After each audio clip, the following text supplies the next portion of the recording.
There was no fight, no yelling. Sarah simply told her mom she couldn't visit every weekend anymore because she had her own life to build. Her mom hung up the phone and didn't speak to her for 3 weeks. Sarah's crime? Choosing herself for the first time in 28 years. If you've ever felt that tight feeling in your chest, hearing a story that is or was yours, this video is your mirror. Because what happened to Sarah isn't about a difficult mom. It's about something much deeper that most people never see. You think you're addicted to toxic people, but you're actually addicted to filling a void inside you that was carved out when you were too small to fight back. And once you understand this mind trick, you can never not see it again. Carl Jung, one of the smartest people who ever studied minds, discovered something that changed how we think about human behavior forever. He found that we all have parts of ourselves that we hide, even from ourselves. He called this the shadow self, the pieces of who we are that we push down because someone told us they were bad. But here's what Jung knew that most people miss. When you hide parts of yourself, you create a hungry space inside, and that space will eat anything you feed it, especially people who make you feel needed, even if they hurt you. The person you think you can't live without isn't the addiction. The real addiction is avoiding the scary feeling of that empty space inside you. This is why leaving toxic people feels like you might die. Your brain thinks that empty space is death. Here's where it gets interesting, and you might want to hit that subscribe button because this gets deeper. Niccolo Machiavelli, who wrote the famous book The Prince, about power, warned us 500 years ago that being too nice makes you a target. He said when you always put others first, you teach them that your needs don't matter. Machiavelli understood something about human nature that most people today refuse to see. Some people will use your kindness as a weapon against you. They learn that all they have to do is make you feel guilty, and you'll give up what you need to keep them happy. But wait, there's something even more twisted happening here. Another brilliant mind expert named Donald Winnicott found that we all have two selves, the real you and the fake you. The real you knows what you want and need. The fake you exists only to make other people comfortable. When you were little, if the adults around you couldn't handle your real feelings, you learned to hide them. You created a fake self that smiled when you were sad, said yes when you meant no, and took care of everyone else's feelings while ignoring your own. That fake self became so good at its job that you forgot the real you existed. And now, as an adult, you feel empty because you're living a life that belongs to someone who isn't even real. This is the void you're trying to fill, not loneliness, not neediness. The void is the space where your real self used to be before you buried it to survive. Here's what nobody tells you. That tight, panicky feeling when you think about disappointing someone isn't love. It's fear. Fear of the empty space inside you where your real self should be living. Melanie Klein, who studied how babies learn to connect with people, discovered that we create emotional blueprints in our first relationships. If your early relationships taught you that love equals taking care of other people's feelings, then your brain learned that being yourself equals being abandoned.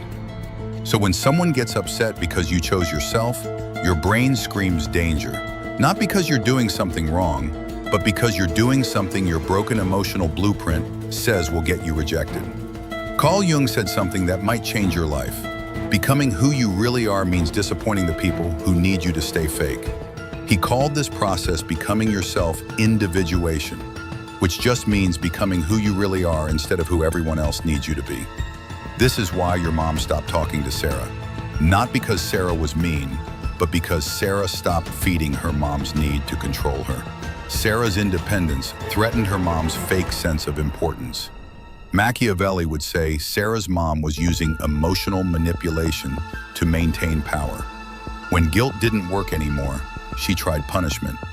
The silent treatment was her way of saying, "See what happens when you don't do what I want?" But here's the plot twist that changes everything. You are not responsible for managing other people's emotions.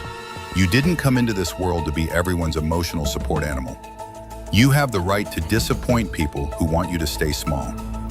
I know this might sound harsh, but Jung discovered that the people who get angriest when you start being real are usually the people who benefit most from your fakeness. They don't want you to heal because your healing threatens their control. Your freedom is not being mean, it is your right. Your boundaries are not selfish, they are necessary. Your choice to stop fixing what others won't face about themselves is not cruel, it is smart. If you've ever been called selfish for simply wanting basic respect, or dramatic for having feelings, or ungrateful for expecting love without conditions, you know exactly what I'm talking about. That guilt you feel isn't yours. Someone else put it there to control you. This is emotional projection, seeing your own stuff in other people. When someone calls you selfish for having boundaries, they're usually projecting their own guilt about being selfish. When they call you dramatic for having feelings, Jung taught us that we often hate in others what we can't accept in ourselves. So when toxic people attack you for being too much, they're really attacking the parts of themselves they've had to hide. Here's where this gets really interesting. Subscribe now because this next part will blow your mind about relationships. That person you think you can't live without has trained you to believe that your worth comes from how useful you are to them. Every time you sacrifice your needs to keep them happy, you reinforce the lie that love equals self-abandonment. Every time you apologize for having feelings, you teach your brain that your emotions are dangerous. This is why leaving feels impossible. You're not just leaving a person, you're facing the terrifying possibility that maybe you're worth loving even when you're not being useful. Winnicott discovered that healthy love lets you be real. Toxic love requires you to be fake. If someone can only love you when you're convenient, they don't love you. They love what you do for them. The person you think you're addicted to has become your drug supplier. But the drug isn't love, it's the temporary relief from that empty feeling inside you. Every time they show you attention, your brain gets a hit of, maybe I'm worth something. But here's what your brain doesn't understand. You were always worth something. You just learned to believe you weren't because someone who was supposed to love you couldn't handle your realness. Machiavelli warned that when you make yourself too available, people stop valuing you. He said scarcity creates desire, but abundance creates contempt. This is why the people who treat you worst are often the people you give the most to. You trained them to take you for granted by never making them wonder if you'd stay. You became so focused on not losing them that you lost yourself instead. Jung said the most terrifying thing is to accept yourself completely. But it's also the most liberating. When you stop hiding from your shadow self, those parts of you that you think are unlovable, you discover that they were never the problem. The problem was believing that you had to earn love by being perfect. The problem was thinking that your needs made you a burden. The problem was learning that love meant disappearing yourself to make room for someone else. Here's your permission slip, and I want you to really hear this. You have the right to take up space. You have the right to have needs. You have the right to say no without explaining yourself. You have the right to choose yourself even when it disappoints others. Carl Jung once said that the privilege of a lifetime is to become who you truly are. Not who your parents needed you to be. Not who your friends expect you to be. Not who society tells you to be. Who you actually are. That void you've been trying to fill with toxic people isn't a hole that needs filling.